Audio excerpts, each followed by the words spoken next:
السلام عليكم ورحمة الله وبركاته.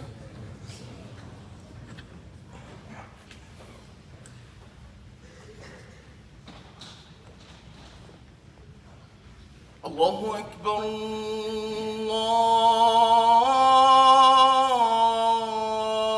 الله أكبر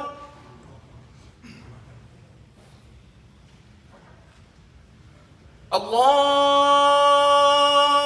أكبر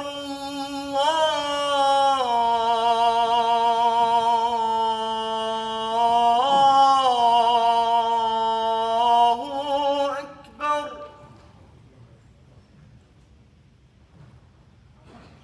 أشهد أن لا إله إلا الله.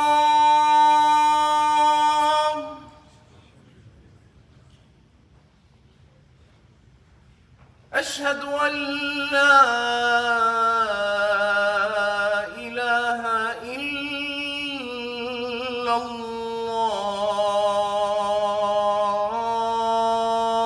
الله.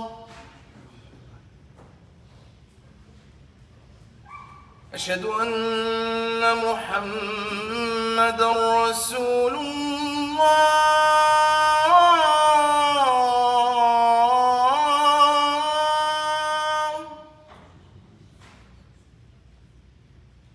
أشهد أن محمدًا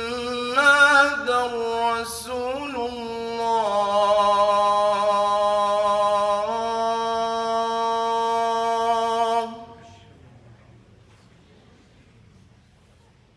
حي على الصلاة.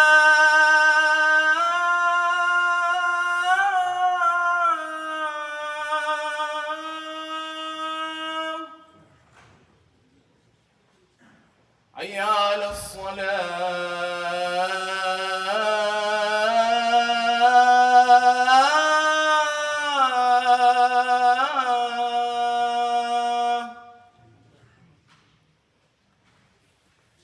حي على الفلاح.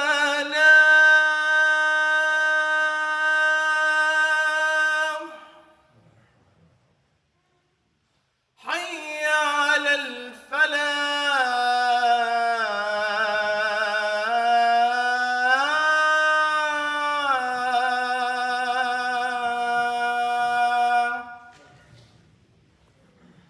الله أكبر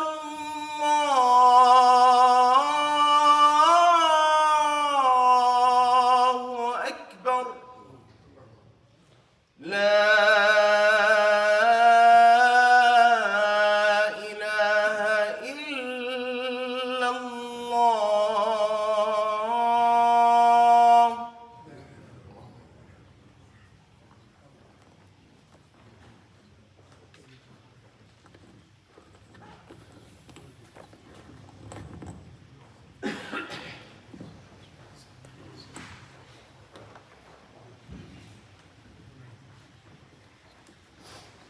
الحمد لله الذي لا تراه العيون ولا يصفه الواصفون ولا تخالطه الذنون ولا يخشى الدوائر، يعلم عدد قطر الأمطار وعدد ورق الأشجار وعدد ما أظلم عليه الليل وما أشرق عليه النهار، ولا توالي منه سماء سماء ولا أرض أرضا. اللهم أنت أحق من عبد وأحق من ذكر وأنسر من ابتغي وأرأف من ملك وأجود من أعطى وأوسع من سئل.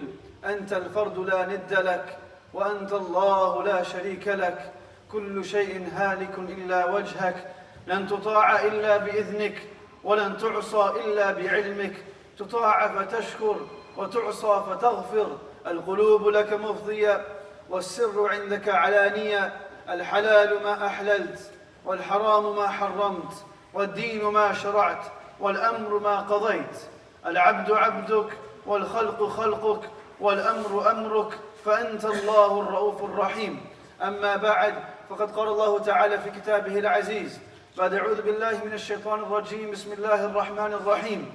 قل بفضل الله وبرحمته فبذلك فليفرحوا هو خير مما يجمعون. وقال تعالى في مقام آخر: يا أيها الناس قد جاءتكم موعظة من ربكم وشفاء لما في الصدور وهدى ورحمة للمؤمنين. وقال النبي صلى الله عليه وسلم: يا أبا سفيان جئتكم بكرامة الدنيا وخير الآخرة أسلم تسلم. أو كما قال النبي صلى الله عليه وسلم.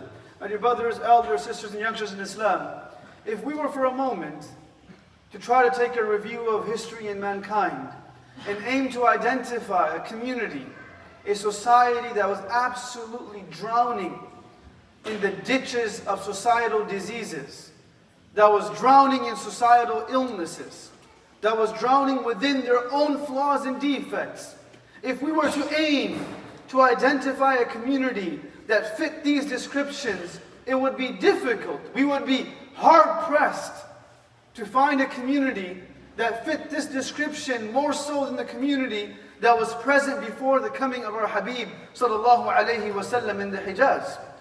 Such were these people that it was the norm of their time to disrespect their parents. Such were these people that it was the norm of their time to take from the wealth of orphans. فَذَلِكَ الَّذِي يَدْعُ الْيَتِيمِ وَلَا يَحُضُّ عَلَىٰ طَعَامِ الْمِسْكِينِ. Such were these people that it was a norm of their time to bury their daughters alive. بِأَيِّ ذَنْبٍ قُتِلَتْ. Such were these people that when the Persians and the Romans, that were the superpowers of the world, would be informed that you march upon the different lands and conquer these different lands, why not march upon this land and conquer these people? Why not rule over these people? And the response would be that these are people not worthy of being ruled. They're not worth ruling. They will exhaust our resources. They will take from us without giving us. They're simply not worth the effort. My dear friends, the question that we must ask ourselves is, what changed? And what transformed?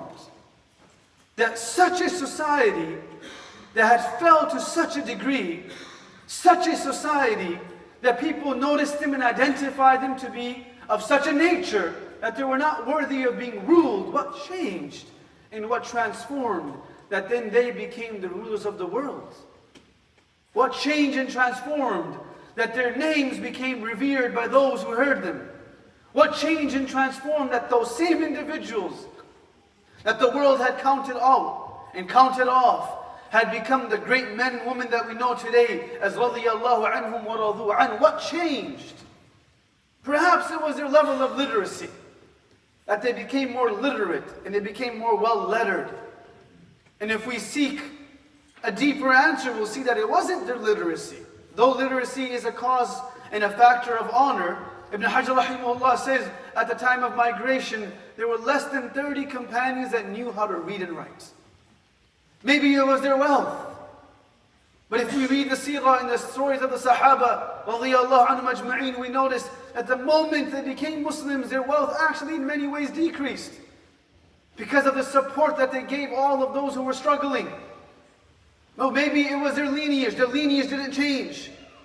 He was the same Bilal radiyallahu anhu, who was known to be a slave in Mecca. He was the same individual that the Prophet told on the day of Fath Mecca, climb the Kaaba and call the adhan as a symbolic gesture that your honor is represented through the adhan, not through who you are. Our honor and prestige is represented through what we believe in. He was the same Umar radiyallahu anhu that was seen to be such a harsh enemy of Islam, and the Prophet is touring Jannah, and on his tour of Jannah he sees a palace, beautiful palace, and he proceeds, and the palace says, لِشَابٍ مِّن قُرَيْشٍ. This is for a youngster from Quraysh, and he assumes that it's him, and he moves forth, and Jibreel alayhi salam says to the Prophet sallam that this is not your palace. This is the palace of Ibn Khattab, Umar radiyallahu anhu. This is for him. Same people, but complete transformation. What transformed them and what changed within their lives is they were given the beautiful blessing of the book of Allah subhanahu wa ta'ala through divine revelation that the Prophet sallallahu alaihi wasallam received in Iqra bismi rabbika alladhi khalaq. all the way to the last verse of وَاتَّقُوا يَوْمًا تُرْجَعُونَ فِيهِ إِلَى اللَّهِ. They were given the book of Allah. And this book of Allah, لم يكن الذين كفروا من أهل الكتاب والمشركين منفكين حتى تأتيهم البينة. Allah subhanahu wa ta'ala says that these people would not have changed a step of their way. They would not have changed a single decision of their life. حتى تأتيهم البينة. Until the bayina came to them. What was the bayina? رسول من الله يتلو صحفا مطهرة. The Prophet of Allah sallallahu alayhi wasallam manifesting the book of Allah subhanahu wa ta'ala in front of them. كان خلقه القرآن. His entire life was a walking Quran. This became a source of change, which by extension allowed them to transform the world around them. When Umar radiallahu anhu walked into Bayt al-Maqdis as the conqueror of Bayt al-Maqdis, when Abu Ubaidah ibn Jarrah radiallahu anhu had asked him to come, and the Christians of Jerusalem had said that we will give you the keys of our city without a fight. We simply want your leader to come take it from us. And Umar radiallahu anhu on his way back from Hajj takes a detour and turns towards Bayt al-Maqdis. And as he enters the camp of the Muslims and he proceeds to visit the Christian generals, Abu Ubaidah sees the way that he is dressed, as it seems so strange. And he chose a life of zuhud and abstinence, so his clothes were quite shabby. Not that it's necessary, but that's the life that he chose. And Abu Ubaidah looks upon him and he says, Ya Amir al-Mu'mineen, أَيَنْبَغِي لَكَ أَن تُبَدِّلَ ثِيَابَكَ. Would it be okay for you to just simply change the way you look? Would it be okay for you to change the way you dress? Would it be okay for you to change the way you pronounce your name? Would it be okay for you to change the way you represent yourself? Would it be okay for you to change the way you identify yourself? Would it be okay if you simply assimilate to the point of no distinction? Which is the goal of everyone around us except for us as Muslims. We wish to assimilate, but not to become such that we can't be identified through the greatest blessing that Allah has given us. And Umar radiallahu anhu, and every one of us are asked this question. And we're told that it looks strange, it sounds strange, it seems strange. Such an intellectual person, you believe the Prophet traveled on one night on the Buraq to Mi'raj? Why would you believe in that? You're such a smart person, why would you pray in the corner of a room? Why would you bow your head 5 times a day? And the answer that we give is the same one that he gave. Strange, but whose definition of what the norm is? Because we live in a time and an era that the definition of norm has become so subjective that everyone has their own definition. So the reality of it is that every single person is a stranger to someone else's definition of what normal is. So he says to Abu Ubaidah that كُنَّا أَذَلَّ النَّاسِ فَإِنَّ اللَّهَ عَزَّنَا بِالْإِسْلَامِ. We were the lowest of people. And Allah honored us through this beautiful religion. Allah honored us through Islam. We were the lowest of people. Lama Iqbal, he's a great poet, he says, Na kahin jahan mein amami li, jo amami li to kahan mili, mere jurm mein khana-e kharab ko, tere afwa bande nawaz mili. He says, the entire world I traveled to find honor, izzah, peace, contentment, I was unable to secure it. Mere jurm mein khana-e kharab ko, tere afwa bande nawaz mili. I found it in your honor. I found it in your presence, Ya Rabb. I found it through your beautiful book that you gave us.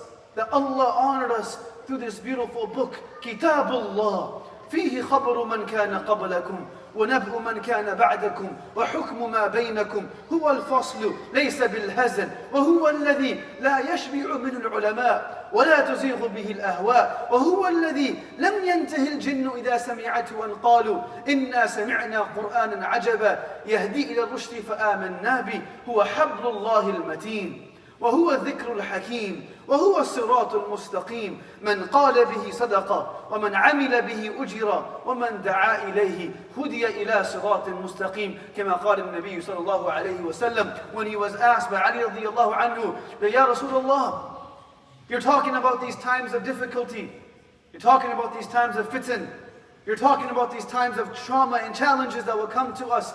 Ya Rasulullah, what is our pathway that we can find to find a safety blanket, a security net? Mal makhraju minha ya Rasulullah, was his question. And the Prophet responded by saying, Kitabullah. It's the book of Allah. This is what got us here till today. This is what transformed. The Prophet of Allah has explained to these companions, this is what allowed us to be who we are today. Without it, who is Bilal? And without it, who is Abu Bakr? Without it, who are you and I? It was the book of Allah that became a source of honor for the believers. And it was also the book of Allah that became a source of divine intervention at times of difficulty. In this beautiful month of Ramadan, we are seeing a continued genocide, a bombardment upon the people of Gaza. We ourselves as individuals have lost loved ones. We are going through our own trauma, our difficulty. We are going through what we call life. We are going through what Allah has promised us. أَحَسِبَ النَّاسُ أَن يُتْرَكُوا أَن يَقُولُوا آمَنَّا وَهُمْ لَا يُفْتَنُونَ. Does a believer believe? Allah subhanahu wa ta'ala says, does a believer think that we will allow them to say that we believe? And that belief and that statement of courage will not be tested. And that determined faith will not be shook. الَّذِي خَلَقَ الْمَوْتَ وَالْحَيَاةَ لِيَبْلُوَكُمْ أَيُّكُمْ أَحْسَنُ عَمَلًا. That this life was created simply to test us. وَلَنَبْلُوَنَّكُمْ بِشَيْءٍ مِنَ الْخَوْفِ وَالْجُوعِ وَنَقْصٍ مِنَ الْأَمْوَالِ وَالْأَنفُسِ وَالثَّمَرَاتِ وَبَشِّرِ الصَّابِرِينَ. That the tests will pile upon each other.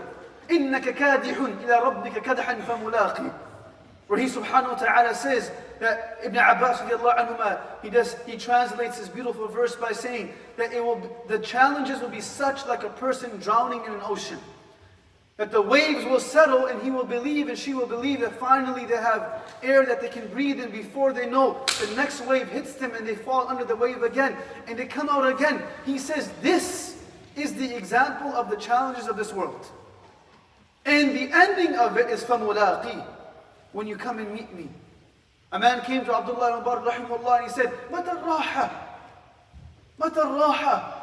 When will we finally experience this ease that Allah speaks about? And he responded by saying, بِأَوَّلِ قَدَمٍ فِي الْجَنَّةِ.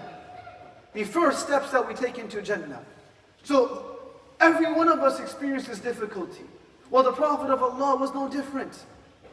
And when we experience difficulty, the only way to stand back up and be determined and persevere is when we have support around us. Mental support, emotional support, physical support. Ask someone who's lost a child, or who's lost a parent, or lost a sibling. How do you stand back up after such a loss? And the only way it's possible is because people around you are there to give you that support that gives you a sense of solace and comfort. And without it, only Allah knows where we would be. But how about a person who lost 6 of his 7 children? How about a person who saw nothing but difficulty throughout his life? أُوذِيتُ فِي اللَّهِ مَا لَمْ يُؤْذَ أَحَدٍ وَأُخِفْتُ فِي اللَّهِ مَا لَمْ يَخَفْ أَحَدٍ. Where he sallallahu alayhi wa sallam says, I have been made to go through more difficulty than any person for the sake of Allah. Yaqub lost 1 son. وَابْيَضَّتْ عَيْنَاهُ مِنَ الْحُزْنِ فَهُوَ كَظِيمٌ. And he lost his eyesight. The Prophet buried 6 of his 7 children. Sallallahu alayhi wa sallam. And it's not that it wasn't difficult. It's not that it didn't hurt. It's not that he didn't feel it. When he lost his son, his final son Ibrahim, radiyallahu anhu, a year and a half before he passed away and transitioned from this world at the age of 61. And parents that lose children at an elderly age know the trauma and pain that this causes. And many of the mu'arrikhun and the storytellers of Tariq say this was one of the griefs that caused the Prophet pain till his death. The loss of Ibrahim, who was 16 months. And as he went to him to hold him in his last moments of life, he sobbed uncontrollably. Only twice in the Prophet's life do we see in the seerah where he sobbed, not cried, for the sake of losing a loved one. He sobbed in tahajjud. He cried out of the fear of Allah. But out of the loss of a loved one, only twice do we find.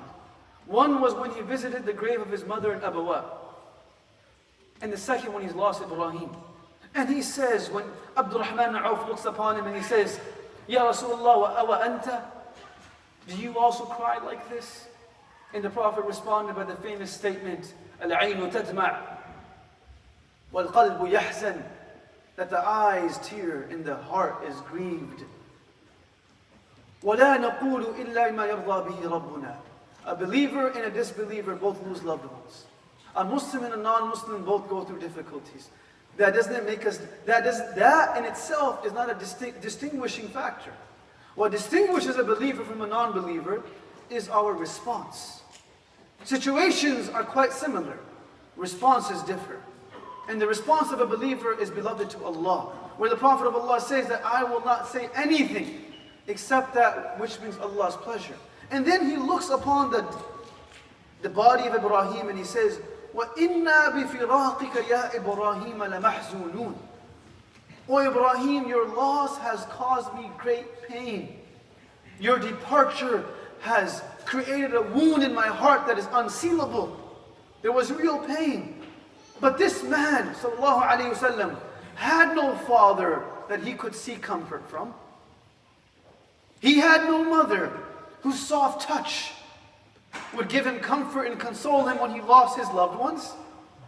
He had no grandfather after the age of 8. He had no siblings that could give him comfort. He lost his wife that was the only source of solace.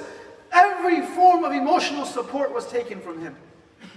So the question that we bear to ask is, how was it possible for he to lose all of these loved ones and go through so much pain in his life and have no emotional support, which is the bedrock of perseverance? And the response is found that every single time he lost someone or went through a difficulty, the Quran, the book of Allah, became a direct source of comfort for him. When he sallallahu alaihi wasallam was challenged by the people of Mecca and they said to him that you're crazy, na'udhu billahi min dhalik, Allah subhanahu wa ta'ala intervened. Noon wal qalami wa ma yasturun ma anta bi ni'mati rabbika bi majnoon wa inna laka ajrun ghayra mamnoon wa innaka la ala khuluqin azim. You're not crazy. When they said to him that you're delusional, you're losing your mind, your Lord has forsaken you. And this was very difficult for the Prophet ﷺ. The statement that 6 months have gone by and I have not received revelation during the Fatra. And this was challenging for him. And in this moment of difficulty, Allah intervened through the Quran once again. وَالضُّحَى وَاللَّيْلِ إِذَا سَجَى مَا وَدَّعَكَ رَبُّكَ وَمَا قَلَى. I swear by the light of the morning. Ibn Abbas radiallahu anhu says, وَالضُّحَى refers to Allah taking an oath by the beauty of the Prophet's face. لو لم تكن له آية مبينة لكان منظره يأتيك بالخبر. Where Hassan bin Thabit says that if the Prophet of Allah did not say a single word, just his mere presence would be significant enough for people to know that he was a prophet. لما دخل النبي صلى الله عليه وسلم المدينة أضاء منها كل شيء. Anas ibn Malik radiallahu anhu says, when the Prophet entered into Medina al-Munawwara, he illuminated the entire city. وأحسن منك لم تر قط عين وأجمل منك لم تلد النساء خلقت مبرأ من كل عيب كأنك قد خلقت كما تشاء. والليل إذا سجى. We take an oath by the darkness of the night. ما ودعك ربك. Your Lord has never left you and will never leave you. Your Lord is always with you. When he lost his son Qasim and Abu Lahab heard about it, and he started walking around the streets of Mecca saying, إن محمدا قد ابترى. Na'udhu billah, that the Prophet Muhammad will not have a legacy, will not have a lineage. He loses his son and people are celebrating the death of his son. Like what is happening today, where people are celebrating the loss of children in Gaza. People are applauding the victory of a genocide. People are celebrating the loss of the lives of children. This isn't the first time this happened. Fir'aun celebrated the loss of children. Abu Lahab celebrated the loss of the Prophet's son. And we look upon them and say, your celebration, your applause, or your lack of doesn't make a difference to us. أَهَؤُلَاءِ الَّذِينَ أَقْسَمُوا لَا يَنَالَهُمُ اللَّهُ بِرَحْمَةٍ. They have no control of anything that happens in the afterlife. And what happens in this world is simply a temporal abode for us anyways. And when the Prophet suffered this loss and his heart was shook, Allah intervened once again. إِنَّا أَعْطَيْنَاكَ الْكَوْثَرَ فَصَلِّ لِرَبِّكَ وَانْحَرْ إِنَّ شَانِئَكَ هُوَ الْأَبْتَرُ. We have given you the Kawthar. We have given you the abundant good. We have given you the river of Jannah. When the Prophet of Allah suffered in Ta'if, where he was pelted with stones till blood continued to pour down his body till his feet were completely filled, his shoes were filled with blood. And when he suffered this loss, and the people of the world had turned their backs against him, then Allah said, that's enough. أَيُّ يَوْمٍ أَشَدُّ عَلَيْكَ يَا رَسُولُ اللَّهِ was the question that Aisha radiallahu anha asked the Prophet. What was the most difficult day of your life? He says, في مكة يوم طائف وفي المدينة يوم أحد. In Mecca it was the day of Ta'if. And in Medina it was the day of Uhud where I lost my uncle Hamza. But Ta'if was difficult. And at the lowest point of the Prophet's situation in his life, Allah said, that's enough. Now the world chooses not to speak to you. I call you upon me. Subhanalladhi asra bi'abadihi laylan min al-masjid al-haram.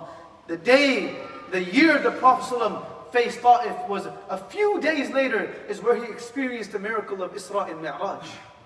All of this is to say that the month of Ramadan is a month of comfort, solace, ease, peace, because it's the month of the Quran. The Quran was given to the Prophet of Allah لِيُثَبِّتَ بِهِ فُؤَادَكَ, as a source of support, as a source of comfort. فَاصْبِرْ لِحُكْمِ رَبِّكَ فَإِنَّكَ بِأَعْيُنِنَا. You're in front of us. And as we live through this month, let it not be that we seek comfort through anything else but the Book of Allah. It's not simply there to give us reward. It is there to give our heart comfort. It is not simply there to just be read and recited. It's there to be a companion. This is why the Prophet ﷺ refers to the Quran as Sahibul Quran. He refers the people of the Quran as Sahibul Quran, the companions of the Quran, the people of the Quran. Where he ﷺ says that إِنَّ لِلَّهِ أَهْلِينَ وَخَاصَةً. Verily Allah subhanahu wa ta'ala has people who are a part of His select committee. They are a part of His family. They are a part of His close circle. And the Sahaba said, Man hum ya Rasulullah? Who are the people that are a part of the, by extension, not literally, figuratively, the family of Allah subhanahu wa ta'ala? Who are these people? أَفِي مَقْعَدِ صِدْقٍ عِنْدَ مَلِيكٍ مُقْتَدِرٍ. They will be close to Allah on the day of judgment. And the Prophet of Allah responds by saying, Hum ahlul Quran, ahlullahi wa khasa. They are the people of the Book of Allah. The people of the Quran are people like you and I. And the only complaint, and we'll end with this, the only complaint the Prophet ﷺ will push forth on the day of judgment, on that day where he will be searching to support the believers at every turn. Ya Rabbi sallim sallim, Ya Rabbi thaqil thaqil. Oh Allah, please let them pass by. Ummati, ummati. He will be the only human being on that day saying, Oh Allah, take care of my nation. Take care of my ummah. إِذَا مَا النَّاسُ يَوْمُ الدِّينِ قَامُوا إِلَى الرَّحْمَنِ وَاجْتَمَعَ الْجَمِيعُ وَنَادَى الْمُذْنِبُونَ مَنِ الشَّفِيعُ هُنَاكَ يَقُومُ أَحْمَدُ فِي يَدَيْهِ لِوَاءُ الْحَمْدِ مُنْعَقِدُ الرَّفِيعُ. The only person that will be standing to support us, his complaint will be, إِنَّ قَوْمِ اتَّخَذُوا هَذَا الْقُرْآنَ مَهْجُورًا. That my people have left the Quran. They have abandoned the Quran. So our responsibility in this beautiful month, myself firstly, and all of us included, is to allow ourselves to identify that this is the month of the Quran, which not only becomes a source of reward for us, but it was a source of comfort for us. It was a cause of honor for us. It was a cause of presence for us. We look for presence.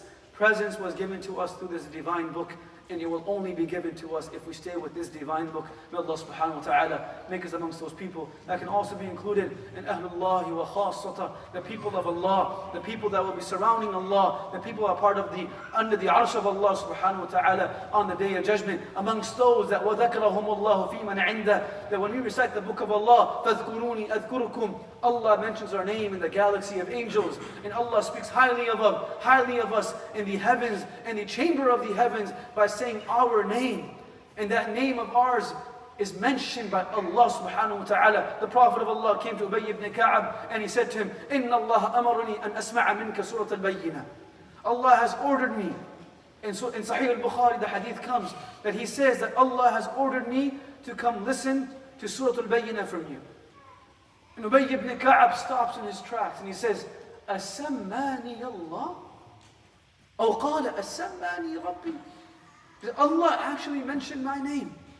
Like, did he say my name? Or did he say, recite it to one of your companions?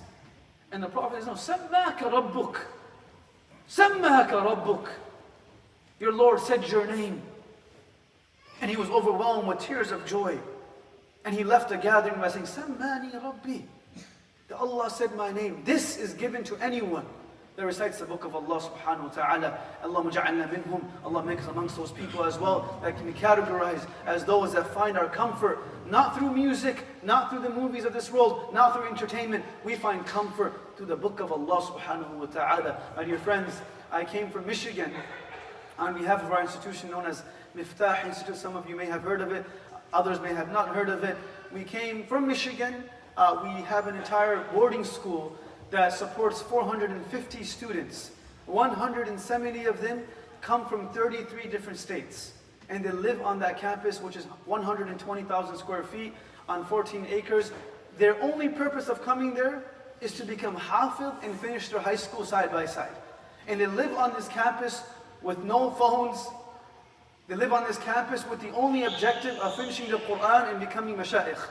This is happening not in Egypt, not in Pakistan, not in Palestine. This is happening in America, where every single year we graduate at least 33 hufaz. For the last 7 years, 30 to 33 hufaz every single year graduate from this program. For the last 7 years, we have come to your community. Out of these students, 60 or so get sponsored to people's zakat.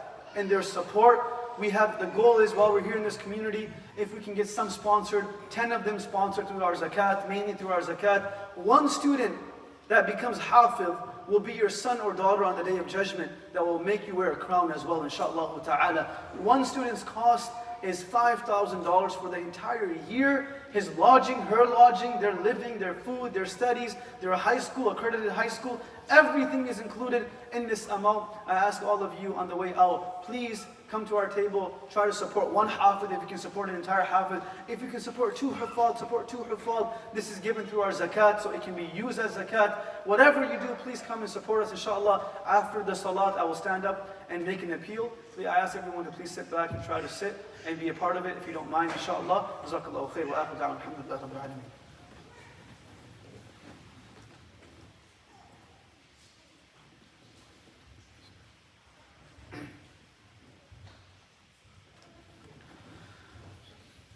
إن الحمد لله نحمده ونستعينه ونستغفره ونستهديه ونعوذ بالله من شرور أنفسنا ومن سيئات أعمالنا من يهده الله فلا مضل له ومن يضلل فلا هادي له ونشهد أن لا إله إلا الله ونشهد أن محمدا عبده ورسوله أما بعد فقد قال الله تعالى في كتابه العزيز بعد أعوذ بالله من الشيطان الرجيم بسم الله الرحمن الرحيم إن الله وملائكته يصلون على النبي يا أيها الذين آمنوا صلوا عليه وسلموا تسليما اللهم صل على محمد وعلى آل محمد كما صليت على إبراهيم وعلى آل إبراهيم إنك حميد مجيد اللهم بارك على محمد وعلى آل محمد كما باركت على إبراهيم وعلى آل إبراهيم إنك حميد مجيد وقال النبي صلى الله عليه وسلم أرحم أمتي بأمتي أبو بكر وأشدهم في أمر الله عمر وأصدقهم حياء عثمان وقضاهم علي وفاطمة سيد نساء أهل الجنة والحسن والحسين سيدا شباب أهل الجنة رضوان الله تعالى عليهم أجمعين اللهم أعز الإسلام والمسلمين اللهم أعز الإسلام والمسلمين وأذل الشرك والمشركين اللهم انصر من نصر دين محمد صلى الله عليه وسلم وجعلنا منهم ومعهم اللهم اخذل من خذل دين محمد صلى الله عليه وسلم ولا تجعلنا منهم ولا معهم اللهم اشف مرضانا وعاف مبتلانا وارحم موتانا إنك حق على كل شيء قدير اللهم انصر المسلمين المظلومين المستضعفين من كان حيث كان. اللهم انصر المسلمين المستضعفين المظلومين خاصة في غزة وخاصة في فلسطين وخاصة في السودان. اللهم كن عونهم، اللهم كن غوثهم، اللهم كن معهم، اللهم اطعمهم من جوع وآمنهم من خوف يا رب العالمين. آمين آمين آمين يا رب العالمين. إن الله يأمر بالعدل والإحسان وإيتاء ذي القربى وينهى عن الفحشاء والمنكر والبغي يعظكم لعلكم تذكرون. أقم الصلاة.